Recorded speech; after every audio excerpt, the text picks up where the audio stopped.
Hola, soy Felipe Bravo, cantante Superlitio. Soy Acuario. Ya, mentira. Pedro Robeto, bajista en Superlitio.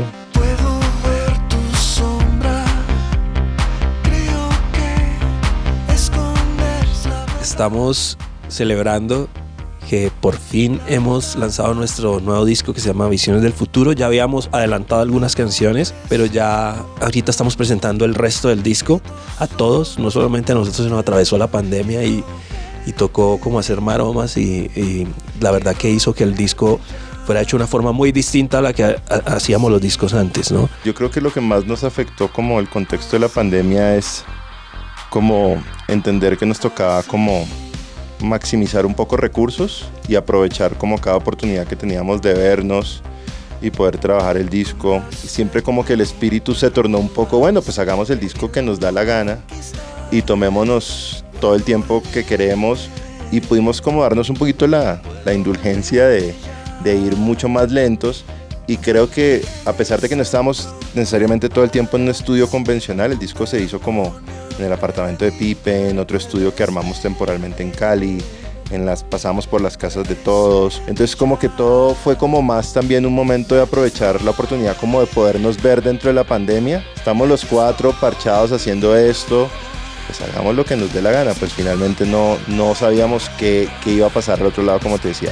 La gente siempre percibe, porque lo decimos, que somos como muy insulares y hacemos todo, pero curiosamente solo este disco y el Sultana Manual Psicodélico del Ritmo, el volumen 1, son discos autoproducidos. Siempre hemos trabajado o con Tweety, con Richard Blair habíamos hecho el anterior, con Rafa Sardina, Nicolás Velas, que nos ayudó en el segundo. O sea, siempre había alguien, y aquí estábamos pues por temas de pandemia completamente solos. Entonces creo que hay cierto espejo en esa parte del proceso entre este disco y el Sultana 1, como que estamos muy insulares haciendo todo nosotros. Pero también hay muchas cosas que se recogen de experiencias previas. Que así despacio y sin prisa, así se goza la vida. Creo que en este hay más, comparado a los anteriores, hay más letras de todos, de Pipe, Alejo, yo hice unas. Hay como canciones que son de todos, pero hay canciones que venían de Pipe, hay canciones que hicimos Pipe y yo solos, hay otras canciones que son de Alejo solo. Entonces como que reunimos un poco como lo mejor que teníamos de todo. Pero el gran chiste del disco, y eso tiene que ver mucho con el nombre, que es quizás lo que más lo ata con discos anteriores, es que en muchas de las canciones hay fragmentos de cosas que grabamos hace muchos años que quedan como así, como no usadas en los discos. Hay guitarras, voces, hay baterías que son grabadas en esa época. Lo que pasa es que pues se vino acá al estudio y se trató de modernizar entre comillas lo mejor posible, pero capturas de esa época, y es como quedó en ese momento, y con las limitaciones tecnológicas y técnicas que teníamos en esa época, ¿sí? Entonces, porque lo habíamos hecho nosotros mismos, eran demos, muchos de esos, ¿me entendés? Lo que pasa es que a veces, por ejemplo, nosotros dos nos gustaba tratar de que los demos quedaran pues en lo mejor que podíamos nosotros, quedaran como que se entendiera cuál era la idea que estábamos haciendo ahí. Entonces algunas cosas se podían usar, pero no tal cual estaban, ¿entendés? Hay otras que, por ejemplo, estaban en sintetizadores o teclados que ya no tenemos. Entonces, no sé, o sea, o lo reemplazábamos con otro, o recogíamos eso que estaba ahí, lo pasábamos por efectos y por el estudio, mejor dicho, ahora, y lo rescatábamos. Y eso fue lo que hicimos, sobre todo de los sintetizadores que ya no tenemos. Y a mí me gusta eso porque finalmente como que todo quedó manchado de distintas calidades sónicas, y eso finalmente contribuyó mucho al color general del disco, ¿sí? El disco recientemente lo mezclaron en Atmos, y es como el primer disco de rock colombiano que va a estar en ese formato. Y María Elisa Yerbe, que fue quien lo mezcló, me decía eso, empecé a mezclar una canción, seguía con otra y no me servía para nada lo que había, porque todo cambiaba.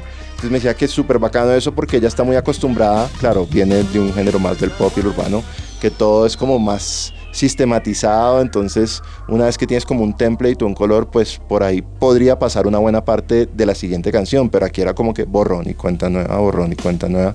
Y creo que eso finalmente pues es producto de todo esto que estamos hablando. Es como que recogimos cosas de hace 10 años grabadas en distintos lugares en la casa con X micrófono, X equipo, en X calidad, pero pues finalmente se le dio un valor dentro del arco total del disco. A mí me gusta mucho que logramos como muchas atmósferas sonoras interesantes en algunas canciones. Por ejemplo, mis favoritas, Fallé, que es el sencillo con el que sale el disco, y All Alone. Me encanta como las texturas que creamos ahí. Entonces creo que si a alguien le puedo recomendar que escuche el disco, también es por eso, por esas texturas sonoras que logramos ahí, que la verdad que algunas son hasta con teclados que ya no tenemos.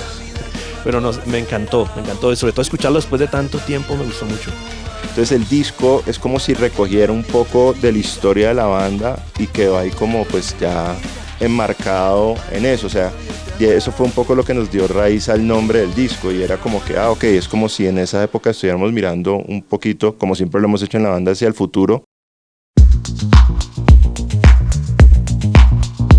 Visiones del futuro de la banda, pues sin duda seguir haciendo música.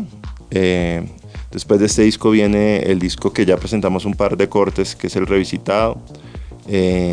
También planeando seguir haciendo pues música inédita, tocar. Creo que una labor como muy consciente de los últimos años previo a pandemia, incluso durante pandemia, es como el fortalecimiento de la escena y de la industria del circuito colombiano, como tratando un poco de extender nuestro alcance más allá de las ciudades principales del país y realmente tratar de llegar a ciudades que pues hay mucho interés de ver no solo a Superlitio, sino a bandas como Olavir, Los Petit Felas, o sea, toda la generación, digamos, que viene después de nosotros, y seguir como muy participativos en eso, en que todos finalmente pues nos toca como construir esta escena, industria, ecosistema del cual vivimos y que sea ojalá sostenible para todos. Entonces hay como mucho trabajo por hacer ahí. También seguimos, digamos, que lanzar un disco. Hoy en día pues managers, industria dice, pero ¿qué les pasa? O sea, ¿para qué? Sí, pero lo cierto es que hay un statement o hay como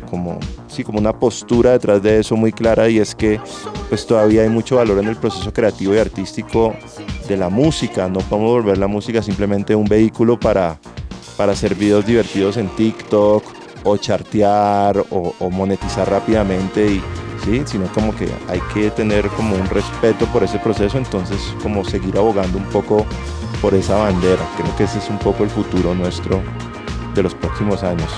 ¿Cómo nos vemos en 10? Pues ojalá todavía tocando y grabando, la verdad, pues muy difícil. 10 años más es bastante, pero yo digo, si los Aterciopelados siguen, que eran los que venían adelante nosotros, entonces nosotros también.